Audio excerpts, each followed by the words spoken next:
All right, welcome back to the International Dota Championships, Day 2, and it's going to be the conclusion of Group A. And we're going to be kicking off, as we mentioned, with Rock's Kiss versus Empire. Almost lost that one.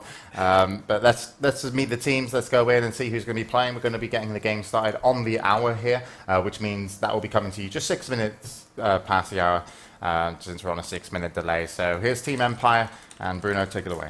Carry, Blow Your Brain, Scandal playing the mid, and Light of Heaven, ex-Navi player playing the offlane, the three greatest solo players of Empire. Then we have the support, Twista and Mitch, which, as James said, need to improve a little bit this time. And for Rockskiss, we have BZZ is perfect, the carry, solo mid, this is really funny for me. Dread, the star player and fan favorite, playing the offlane, and the supports being played by Vanskor and Yol, which is really close to YOLO. Not True. enough. That's good information. Yes. Any statistics on the teams? Yes, we will talk a little bit about the versus. These are teams that have played against each other quite a little bit, so we're going straight into the versus screen. We have Empire, 287 games, of course, they have suffered a roster change, but still 186 wins, 101 losses, that's a very impressive record. They lost 2-0 versus DD in the first match of the International 2 West qualifiers, 3. And then we have Rockskiss with 75 games player, a much newer team, almost a 50% record, 37-38, and they lost 2-1 versus AL on the first match of the qualifiers. They played each other 6 times recently. Rockskiss won the recent ones, which are against in the Curse Invitational 2-0 and in the EMS Cup 1-0. And Team Empire won the former ones 2-0 in the Premier League 4 and 1-0 in Starladder 5. All right, yeah, so recently it does favour Rockskiss, but we'll see if Empire can bring back some of their old form. Of course, roster changes for Empire. Is it going to work out for him today? We'll find out in just a moment, because we're going to go over to Andy and Wepaz, that have just started the game. So let's take it away. Game 1, lower bracket semi-finals, Rockskiss versus Empire. Thank you, James. And there's a lot on the line here, Wepaz, for both of these teams. This is the make or break. This is the last-ditch effort. Any strategies that you have to want to get to TI3, maybe you didn't want to have to show them this early, but you no longer have a choice. If Empire or Rockskiss had anything that's hidden, now is the time to use it. It is kind of needed to use it now, because like you said, it's make or break at this point. If you don't win this game, you won't qualify for TI, for sure. And if you win this game, you're going to be able to go up against AO, and you still have a chance to move on into the second group status, where you're going to play 2 teams from Group B. You still have a really good shot at qualifying for TI. Well, the draft has started. It's going to be a Wisp and a Magnus taken out here. Of course, the Wisp banned out by Empire, and Rockskiss going to go ahead and take out the Magnus. So watching Team Empire yesterday, you mentioned a little bit earlier that you felt that the supports didn't really deliver, and I'm kind of on the same page as you when it comes to that. So do you feel like Empire might be a little better served by picking a more defensive lineup that their supports don't have to really do as much, or do you feel as though maybe stick to the aggressive nature that Empire's always had? It would be good for them to kind of go for a defensive lineup, at least at this point, if they don't feel comfortable enough in the aggressive tri-lanes that they've been using, because if they can give room to Blow Your Brain to farm, he's going to do a lot more than he did in those games, because Scandal and Blow Your Brain can do so much in the games if they just get the room to farm.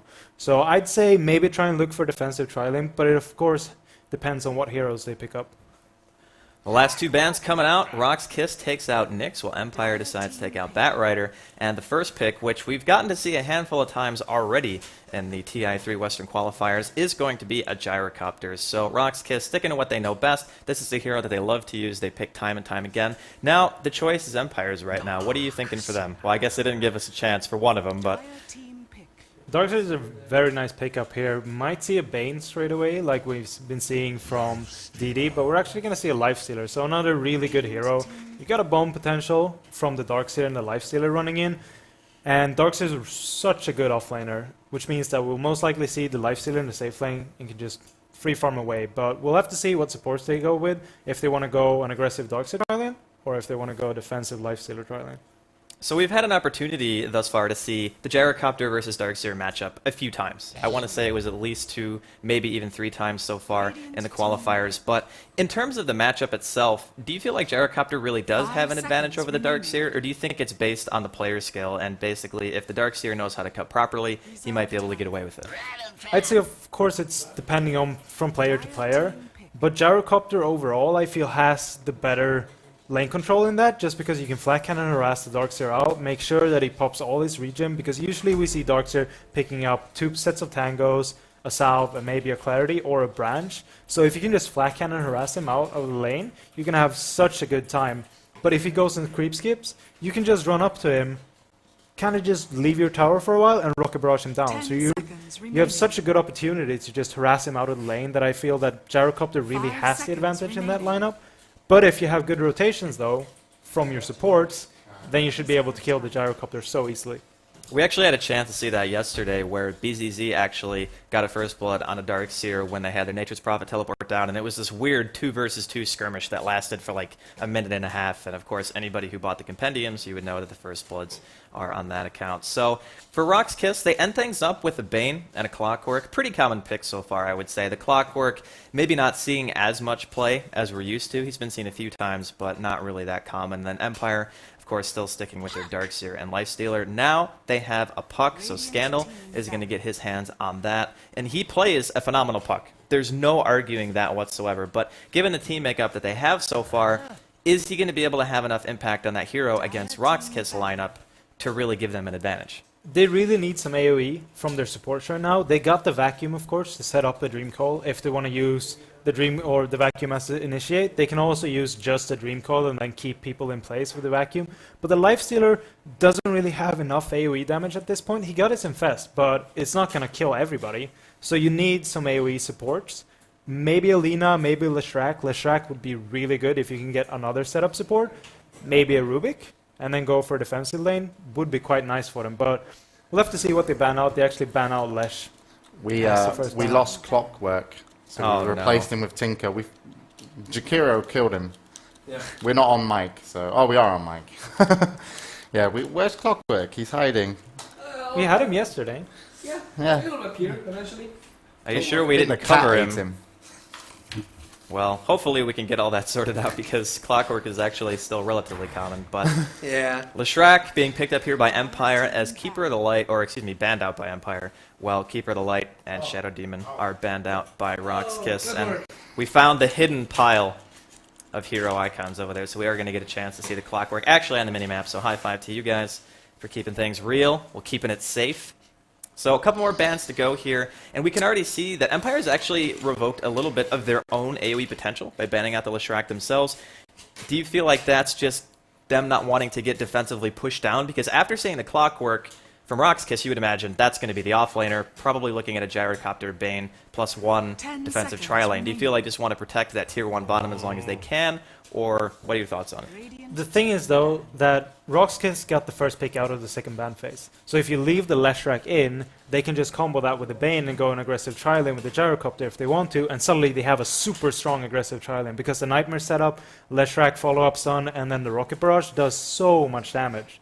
But we can also see a tri-lane just from the picks they have. It's not super strong in an aggressive position, but it does work out because you have the cogs, so you can't really get in with the Lifestealer to help the person that actually gets stuck in the cog to get out.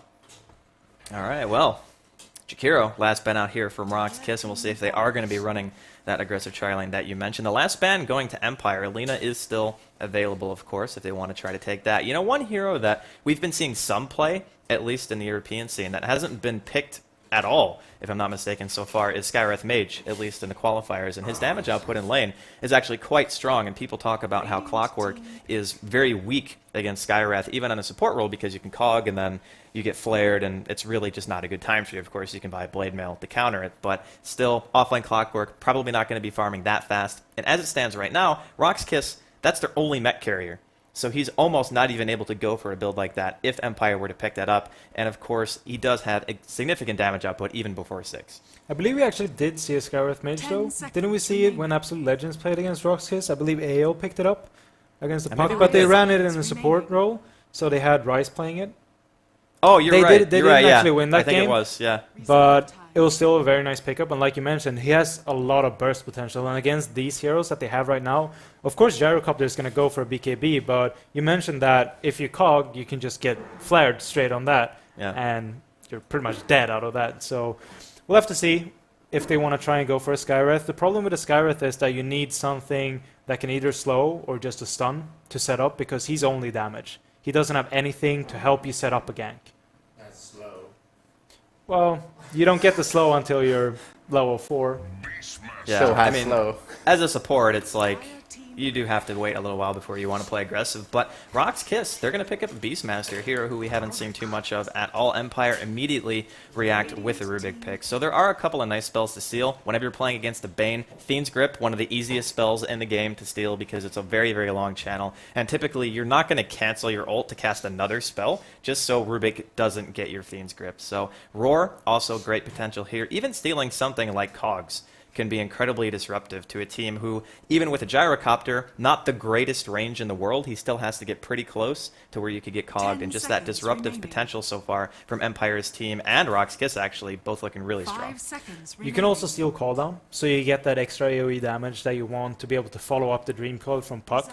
So they got some really good spells to steal, like you mentioned, and this Rubik is really good setup if they want to run with Alina as their last pick, or maybe even run that Skywrath, because now they actually have something to start off the fight with, having the lift and then some extra burst damage from the Fade Bolt as well.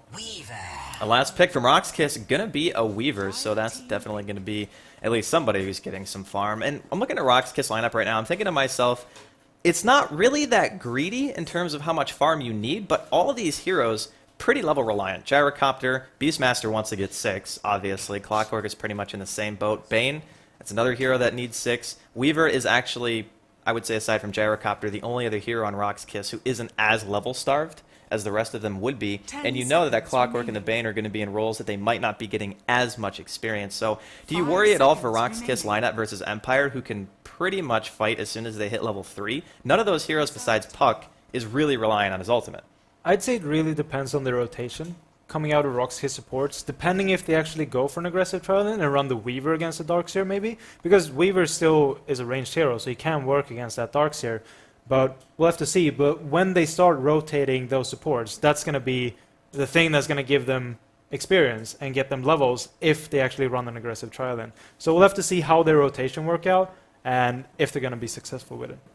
Empire, the name of the game is can the supports deliver, I think, is what this best of 3 is going to be about for them. And for Rock's Kiss, it's about playing your own game. Make sure you guys stick to what you know best. This lineup for them, I feel like it's really, really nice just because you get the vision with the Beastmaster Hawk, you get the flare, you're going to have great map vision. You can pick and choose your fights whenever you want. Looks like we're going to have a chance to see Solo playing on that mid Beastmaster. And Empire, they pick up a Disruptor as their last pick. So I'm feeling that Disruptor is actually really, really nice against heroes like Bane, against heroes like Clockwork, even Weaver to an extent. He's a little bit harder to catch, but if you get inside that static storm in the kinetic field, he can really cause havoc for Rock's Kiss.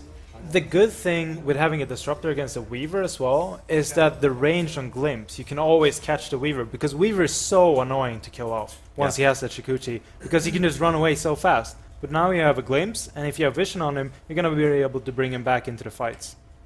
I'll go over the lineups really quick before the lanes take shape. Here on the side of Empire, we're going to have Mitch playing on that Rubik. The Disruptor is going to be played by Twista.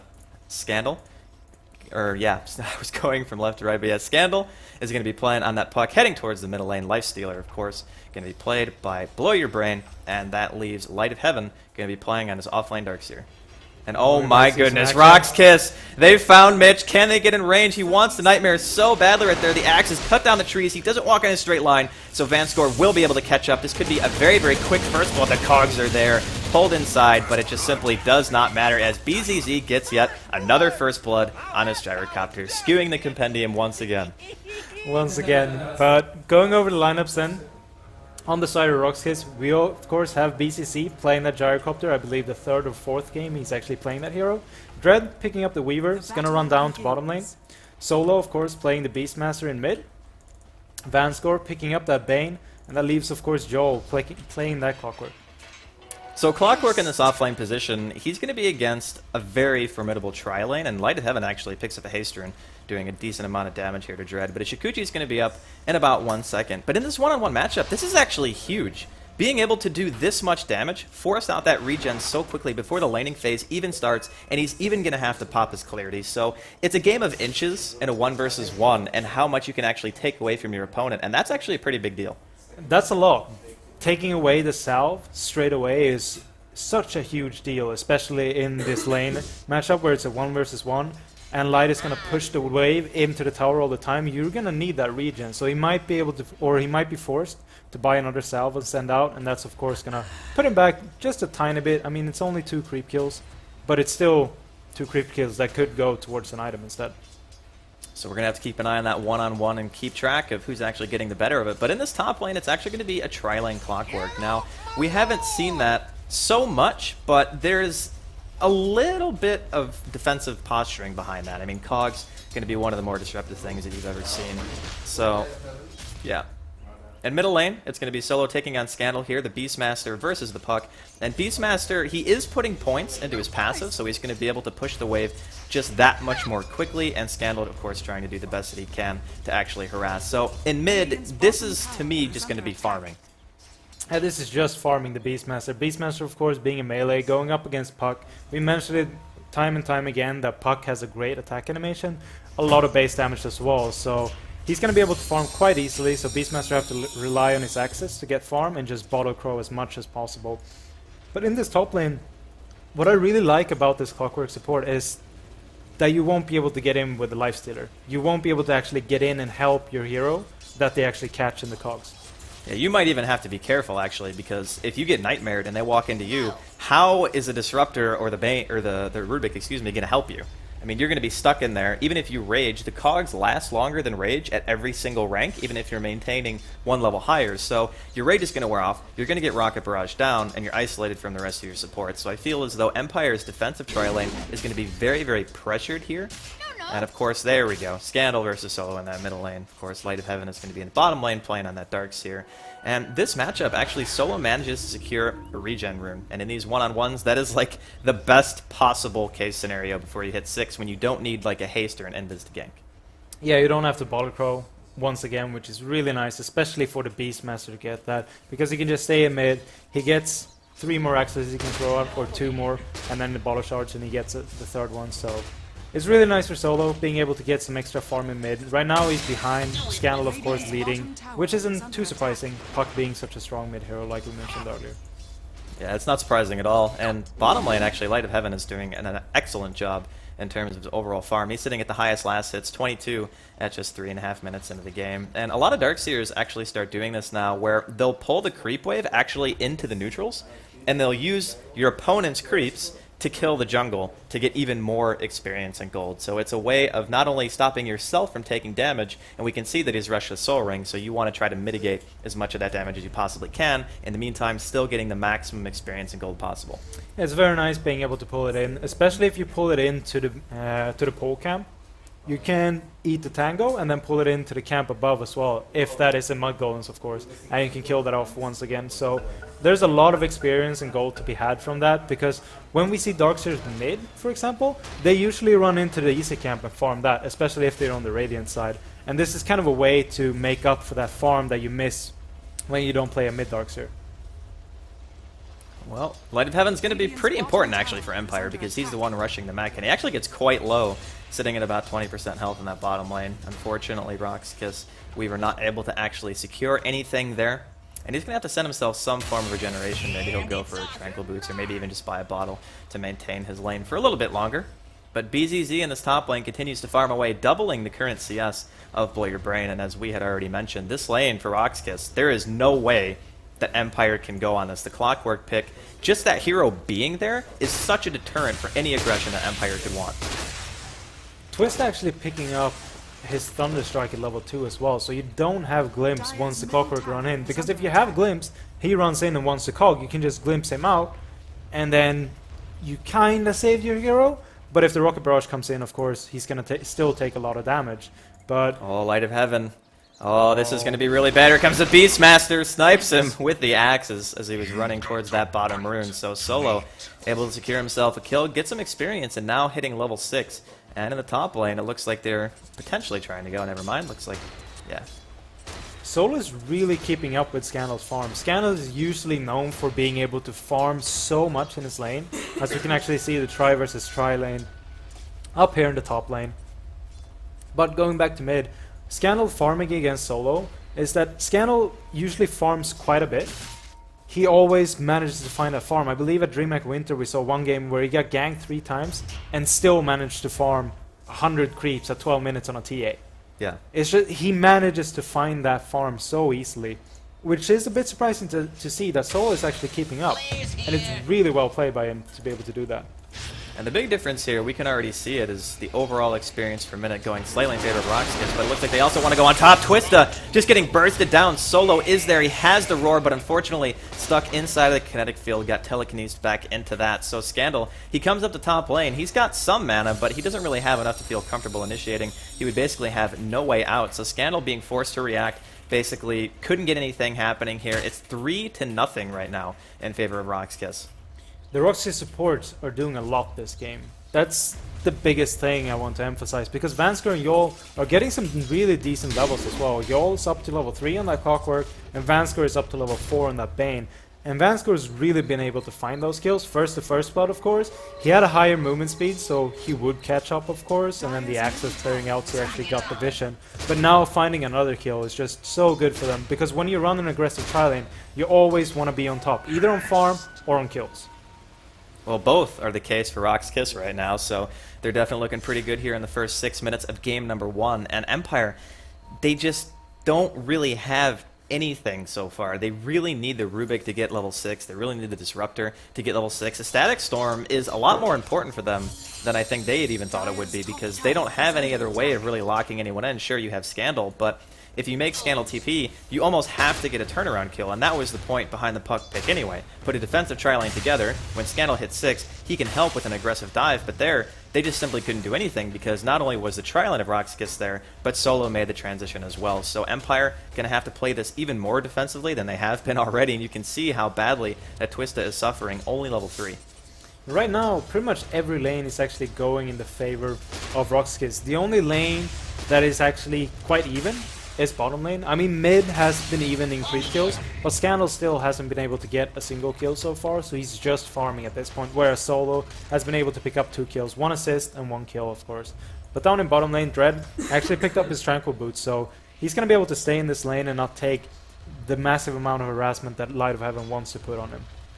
And this is important too, because if Dread can just stay in the lane, he can Shikuchi spam the creeps a little bit once he starts getting more mana regen. He can just push it off of his tower, or he can just use time-lapse if he really wants to. But we can see how devastating Double Ion Shell can be right there. And Light of Heaven for Empire is equally as important, because again, he's the mech carrier. He's the one who has to get that mech up, try to take these team fights, abuse your puck, abuse the Darkseer, and try to make something happen. But the top tier 1 falls. Rockskiss advantage in this top lane is just so massive that they take the tower at 8 minutes in a tri-lane versus a tri-lane, and that is not very common to see.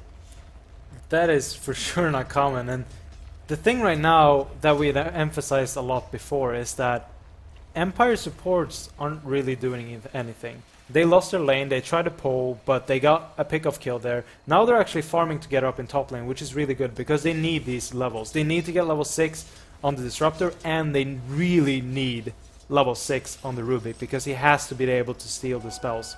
But now, Blow Your Brain coming up once again is going to take that farm, so the supports has to make a transition. Either roam into mid, see if they can get a pick-off kill together with Scandal, or just farm the jungle together, because they can't play passive this game. They really need to get levels. Empire are going to be abusing their jungle here. Solo's scouting him out. He does have his ultimate, he's level 8, but unfortunately no one else on Rockskiss is going to be near him, so more than anything else, he might be looking for a pick here. I'm not sure if he can actually kill Twista, but if he gets close enough, maybe he possibly can. He's living life on the edge currently. Oh, he waits for the rocket. There it is from the Clockwork. That's what he was waiting for, the extra bonus damage. He was following him around for some time. Solo might be dropping here. The Waning Rift actually misses from Scandal. Looks like he's going to try to TP out. Telekinesis is there and put Empire on the board. Mitch on that Rubik gets the kill. Vanscore running in. He will be able to Nightmare himself, but to no avail as Empire manages to get 2 kills off of that. So they pick off Twista, but they give away Solo in the process and a support. Definitely a nice trade for Empire. Yeah, really nice trade for Empire. You don't want to give away your mid, especially with the start that he had. He's picked up Arcane Boots and a bottle though, so he got some nice farm, but if he would have just kept playing a bit passive in mid or get a pick-off kill without dying, he would become so much closer to Blink Dagger, if he wants a Blink Dagger, of course, as initiation, or just follow-up for the Clockwork once the Clockwork hits level 6. Gonna have a quick pause here. Not sure what the issue is, but hopefully everything is a-okay. But it's 4-2 so far, 9.5 minutes into this game. It's game number 1 between Roxkiss and Empire. A whole heck of a lot on the line for both of these teams. This is where the road to TI3 could potentially end for either one of them. So, as we were talking about during the draft phase, this is a time when you want to pull out all the stops. And I'm looking at Empire's lineup and I'm thinking to myself, this is really standard. You know, this is almost too standard in my opinion. This is a time where you want to pull out something that people haven't seen before. You want to do what Absolute Legends did yesterday and pick a Slark and win every single game with that hero just to claw your way back into it. And I'm not sure if Empire have really done that. You should really try and do it against Roxkiss right now as well, because Roxkiss has... This is such a Roxkiss lineup. They got a Weaver, they got a Gyrocopter, they really favor those 2 heroes. And then of course they got a Beastmaster, which can be really active because Solo loves just running around getting pick-off kills all the time. So pulling something special out would have been great for them, but we'll have to see what they can make work with these heroes that they actually have. And it looks like there's been some transition. Of course, that tier 1 top lane did drop some time ago, and that means that BGG is going to be farming up bottom, but top lane, Light of Heaven going to be in some trouble. Dread going for the big dive. Chikuchi doesn't quite do enough damage. He's forced to time-lapse out of the tower after the vacuum goes off, and he will be able to get out of tower range. So a very, very ballsy play, but he doesn't end up getting punished for it. You can still see though how much farm he's been able to get in that lane, because he's already got a Wand Medallion as well as Power Tread, so he did actually disassemble those Tranquil Boots now when he's rotated, and the supports can't really go up against him.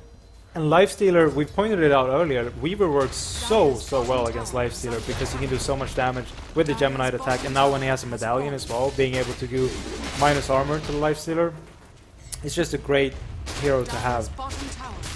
Roxkiss secure themselves another tower kill. This time it's going to be the tier 1 bottom making their way towards the tier 2, actually forcing Empire to pop a glyph. We see some reaction so far. Looks like Light of Heaven and Mitch are going to be making their way down here, and Scandal is actually not quite close enough. The Hawk ends up scouting out the Disruptor, so I don't think Roxkiss is going to commit very heavily to this at all, while Solo in the meantime is working on his mech. So the top lane, I love this transition because Roxkiss, they get the tower so fast, and you have this carry where it's like, this carry can farm in very dangerous spots. And even with a Sentry, he might be able to get at a range fast enough to where you can't even glimpse him back in. So how do they punish Dread from farming in such a dangerous position? It's very hard at this point, because like you mentioned, the glimpse range is not going to be enough, especially with Twista just being level 4. He only got level 2 in glimpse, so the range is 1000, which is a bit, but it's not going to be enough since Weaver is such a fast hero once he pops that Chikuchi. And then of course he got time-lapse if he actually gets glimpsed, which is really big for him. You see some warding up here on the side of Empire. They've got pretty much their entire river covered. They don't want to see any movement from Roxkiss, or they want to see it, but of course if they do see it, then they're going to be able to react to it. And Scandal currently infested by Blow Your Brain. See if they can make anything happen here in this middle lane. He's going to get Surge in. Ion Shell's there, but Scandal unfortunately not being able to get quite close enough. And there is a high ground ward near the Ancients for Roxkiss, so they did see Scandal walking in a little bit early, and this is a really rough time for them because they want to force a fight. Like, you don't get a Puck to really play defensively. Yeah, he can be used that way, but you really want to be forcing the issue. You want to punish Dread. I mean, he's just sitting in top lane attacking the tower down, where Empire are running around looking for some potential kills. Scandal going to be coming in from the bottom, and I think he actually could have gone on that, but he waited maybe a little bit longer than he should have. Roxkiss is playing this really well at this point, because they're just pulling Empire back and forth between lanes. Because the supports have just been running back and forth. I mean, Twista's down in bottom farming once again, but he still tried to move mid to get a glimpse, to be able to get a kill.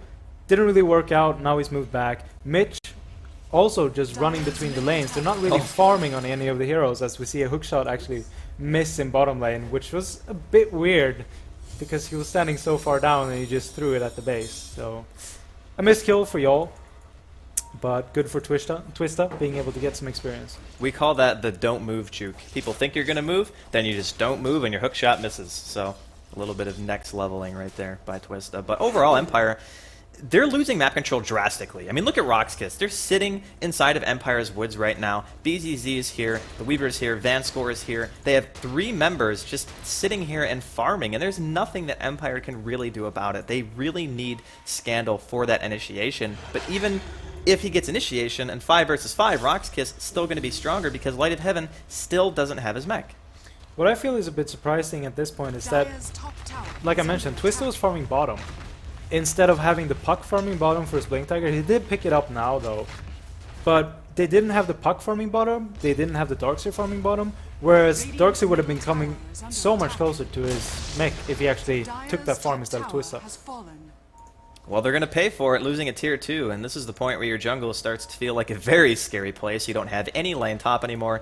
You've lost your tier 1 mid. This is when you have to dedicate a lot of your warding just to keeping your support safe, or anyone on your team who's going to be getting any semblance of farm. And you can just get that sense of how blind Empire actually are if you look at the Fog of War right now. They cannot see anything except for the bottom rune, and that is about it. And their posturing just is indicative of how passive they have to play now, and this is when Roxkiss can really apply pressure with such a great lineup for vision between that Flare and between that Beastmaster Hawk. I really do like the decision from Solo at this point. He did a great choice with picking up or working his way towards a mech instead of letting Yol be the one trying to get a mech, since Yol was in the support position. He wasn't going to be able to pick He's it going up. to get caught out. Fiend's Grip from the high ground from Vanscore. I don't think Ruben's actually close enough to get it, and he hook shots to his own teammate to get out. Blow your brain. Stuck in the cogs. Vanscore potentially looking for another nuke. Scandal going to get hit by the homing missile, and he will get the brain sap, but Scandal lives with essentially no health. I think that was like 15 or something like that, but he will be able to escape. So a lot of spells thrown, ultimates were used. In the end, no deaths. Yeah, no deaths there for sure, and Empire committing quite a bit there to be able to try and kill off the support, and they didn't manage to, which is a huge deal for them. Yeah, I just get this feeling like every time that happens for Empire, it's way worse for them to go into an engagement, not get anything, than it is for Roxkiss, because at the end of the day, Roxkiss have the map control. So if they don't get a kill and they don't lose anyone, they're perfectly fine with that. They can go back to just passively farming, slowly chipping away at whatever map control Empire have left. They're really utilizing every lane, just farming wherever they can find farm. Dread was sitting up top, farming like we mentioned, so far down. Now they actually grouped up as 5, and they're just going to force the fight instead. Getting this mid tower, and then moving down, getting the tier 2 Light bottom. of Heaven. He goes then, he wants a vacuum, he gets a double. Vanscore and BZZ both getting hit right there, but there's no coil from Scandal. BZZ gets glimpsed back, almost in tower range, not getting quite caught by the kinetic field. The cooldown's going to be there. Roar on the Light of Heaven, but he's still not, or actually he will drop, excuse me. Blow Your Brain actually enfeebled up here, trying to run back to the base. Stuck in the cogs is Twista, and it looks like Dread is going to be able to pick him off. So it's a 2 for 0 right now. Scandal still in there. He will be able to the orb, but Dread trying to pick him off. Telekinesis under the tower. He will end up going down. Blow Your Brain solo on health right now. Is he going to be able to make it back? It looks like he will. The boar is actually chasing him right now, but I don't think the boar does quite enough damage, but the rocket will from Yol inside of the base at the tier 4s. The Beastmaster boar was just a diversion, giving him the vision that he needed to pick up the kill, and Roxkiss, they're going to secure the tier 2 mid. That was such a great fight from Roxkiss. They only lost to Weaver, who actually overcommitted a bit. He went high ground without any vision whatsoever, and paid for his life. He didn't have a time lapse up, or he didn't have the time to use the time lapse just because he got lifted. So Roxkiss securing a tier 2 tower, like you mentioned, and now if they move down to bottom, take that tier 2 tower, they're going to open up Roshan as well, and they should be able to take that pretty much uncontested. Well, I don't actually know if I got a chance to mention it or not. I was distracted during that team fight. But there was a mech picked up on solo before they ended up taking that, and I wasn't sure if Light of Heaven actually had his finish before the team fight. And no, he still doesn't. So the difference between that much effective health being used from the mech pretty much shows right there, because Empire have very little burst AoE potential, and it's basically all on the back of Scandal and Light of Heaven. If they don't have that, and it just gets nullified by the mech, then the follow-up damage from Empire is pretty much non-existent. It was a great decision to pick up the mech on the Beastmaster. Like I mentioned, Yol wouldn't be able to farm up the mech on the Clockwork. Even though he did get quite a bit, he's just building up being tankier now, so he can actually be the initiation that they need. So really good decision, and they managed to finish it off before that team fight, like you mentioned. Empire going to be popping a smoke, potentially looking to make something happen here. The Beastmaster Hawk, of course, not going to be able to see anything, because all the heroes are currently invisible. But this is the last objective for Roxkiss, and then after that, like you were saying, it's going to be Roshan. So if they can take this fight, BKB is done on Gyrocopter. And Blow Your Brain's going to be in bottom lane, getting hit by a homing missile probably. Just going to run back instead. This situation for Empire, they really can't let this tower fall without a fight, because if they do, they have no towers. Ruxkiss haven't lost a single tower. Roxkiss is controlling Empire so well. They're just showing them where they want to go. Oh, they're coming in from the side. The roar on the Light of Heaven. The Static Storm is going to be there, but the BKB is popped by BZZ, doing a lot of damage with the Flat Cannon Scandal. Going to be caught inside the cogs. Blow Your Brain. Going to get Fiend's Grip. And it's already 3. Make it 4 down for Empire. It was actually a full team wipe, but Mitch buys back into the game. Not sure if the little Rubik that could is going to be able to stop the 5-man of Roxkiss right now in this bottom lane.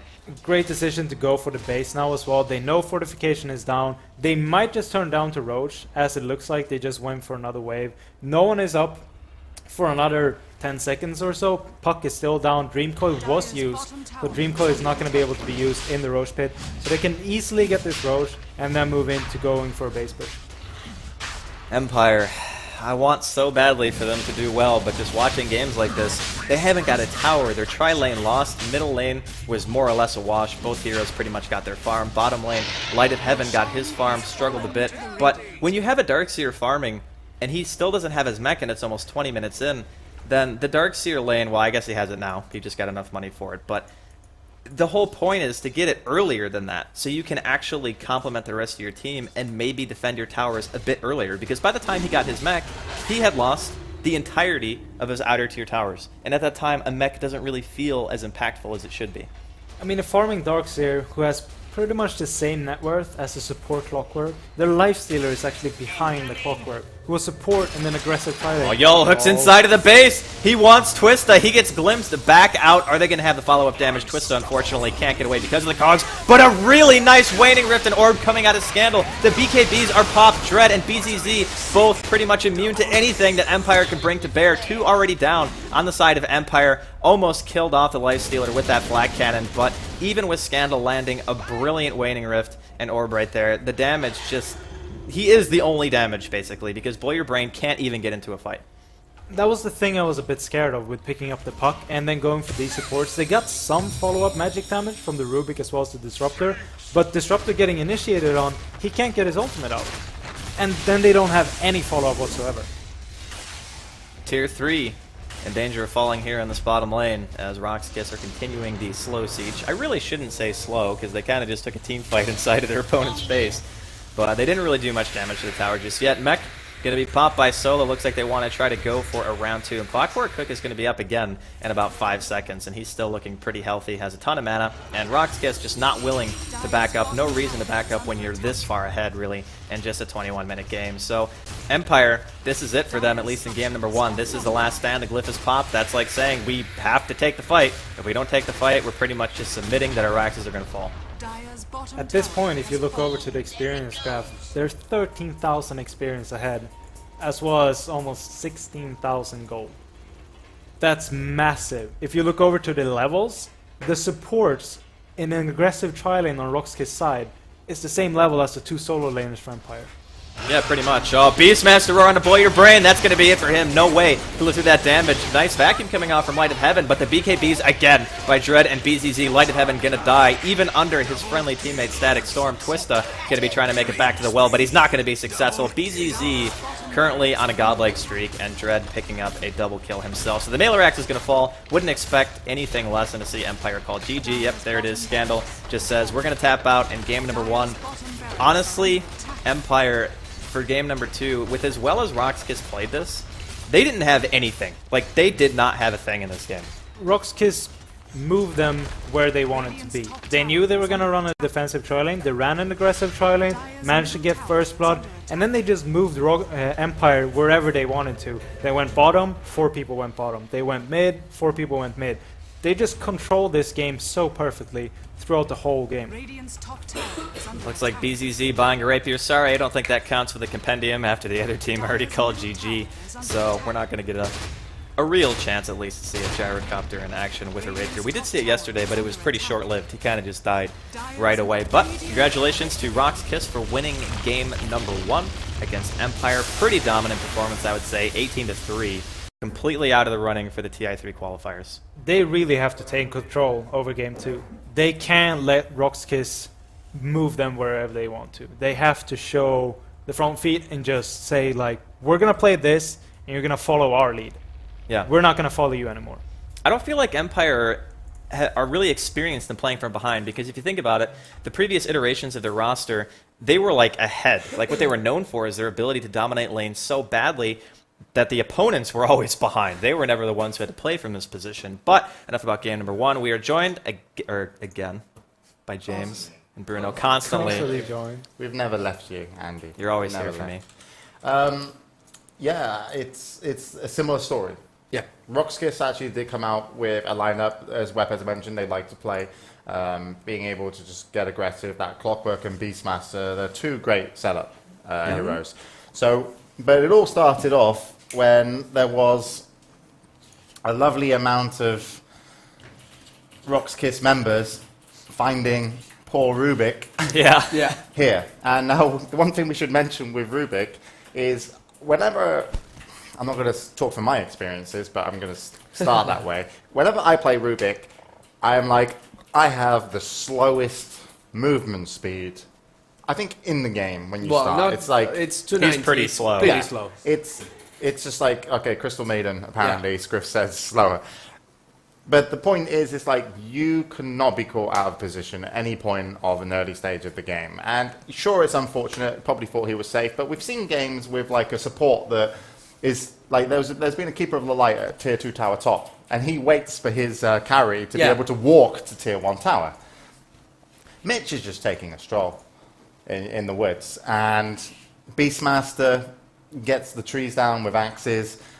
Bane hits a Nightmare. Clockwork comes in with cogs, and again, BZZ playing the gyrocopter gets his third first blood of the tournament, and they give him the kill. And it's like we mentioned with tri-lanes. It's like tri-lane versus tri-lane. You get the advantage. You will not lose it because your supports with that experience and the additional gold going to your carry and experience, it's too big of a deficit to be able to come back and play from. So it doesn't matter how good Scandal does mid.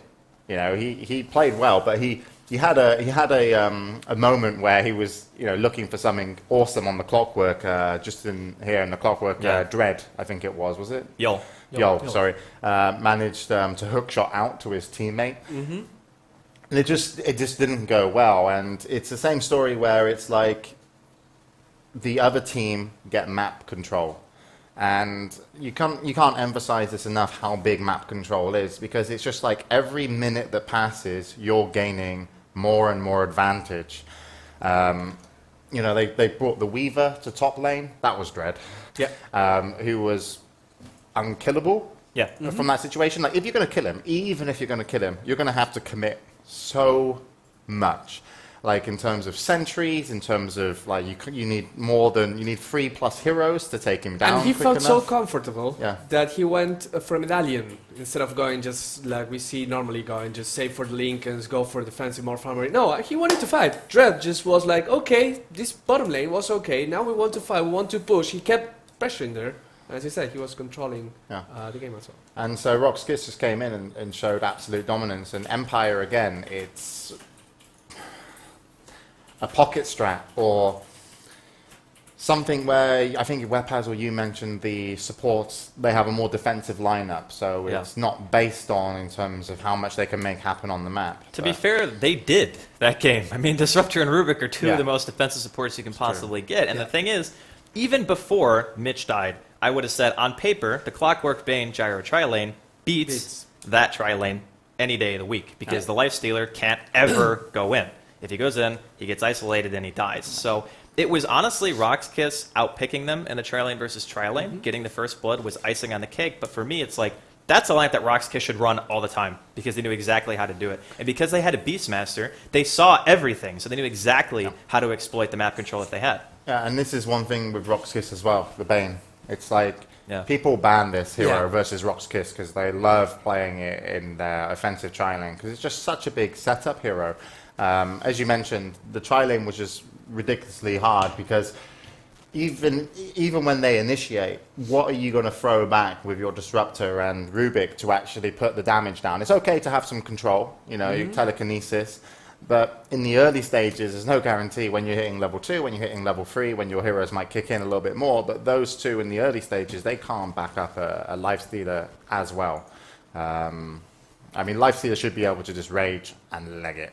Yeah. But then you're delaying the inevitable because once he leaves the creeps in terms of farm, Gyrocopter gets further and further ahead. So brilliant play by Rock's Kiss. Empire worried for them for next game. I think this could be a 2-0. I predicted, I would have predicted a 2-0 going to Rock's Kiss going into this matchup. And I don't think I'm going to be wrong. So we'll see what they come up with. I have a from plan. you? Yeah, I have a plan. you have a plan. Scandal. He's a good TA player, like Webber said. I mean, just starting there, we built a TA on Scandal, reminding of old Empire times. And most importantly, that guy right there, we give him a Wind Runner. Light of Heaven. Light of Heaven. There's a reason why they call it Light of Heaven. Yep. So, if you're new to Dota, anytime you shackle, it's a Light of Heaven. Uh-huh. Because Light of Heaven is really, really good at Windrunner. And I think it's a really good call, to be honest. Like, if you're going to go in and you say, well, we played our best and lost, go in with what you're most comfortable with. Yeah. Go in with heroes that you know that you're probably one of the best players in the world, or at least in your region, at that hero. So it's like, okay, sure, we might not have the optimum setup, but we can outplay our opponents on the heroes that we're good at. It's you know, there's loads of examples now with like Dendy Skywrath Mage. Instantly he's come out and gone, I am really good at this hero. We saw Sing Sing come in with a Kunker earlier at the beginning of QPAD with Panda's Day, and it was great. You know, if people tried to replicate that, it was hard. Same with like Light to Heaven on the Miguel Windrunner. with the Slark. Yeah, Miguel with Slug. So bring everything you got, because this is one game, and then you could be out. A really He good only had one chance, one opportunity. All I right, knew Evan. somebody was going to go there. It just had to be Bruno. I'd say a really good example is you can even go back to TI2 for that, with the game where Navi play against, was it LGD, where they just like picked their Juggernaut as third because they're like, we're gonna play our game. We're not gonna try and outdraft you. We're just gonna outplay you so hard. And it's Yeah, I like think we're it was gonna play LGD. our own I think it game. was. And it's like instead of trying to just outpick them and outlane them, of course you should try and do that, but just like you said, pick heroes you're comfortable with and Yeah. just try and beat them at your game. Yeah, it's something that has separated a lot of teams in Western Dota, is just the ability to control the flow of the game. Force the opponents to do what you want them to do. And it was so evident how good Rock's Kiss were at it this game, that top tier 2 tower that went down, Empire couldn't even turn up to defend it. Yeah. If you can't turn up to defend a tier 2 tower, not only are you not in control of what your defense is, you're just completely, you've lost from that situation on. So I guess, yeah, we can wrap up the post-game stuff here unless you've got anything else, Bruno? Nope, we go just let the players prepare for game People two. are ready. People Everyone's are ready. to Well, go. I don't think we need a break. I think I'm it'll good. be good to get in. I can I start it Get whenever. in, I can pop some stats while the game is launching and I can send them to you. Does that sound good? Sounds good. Great.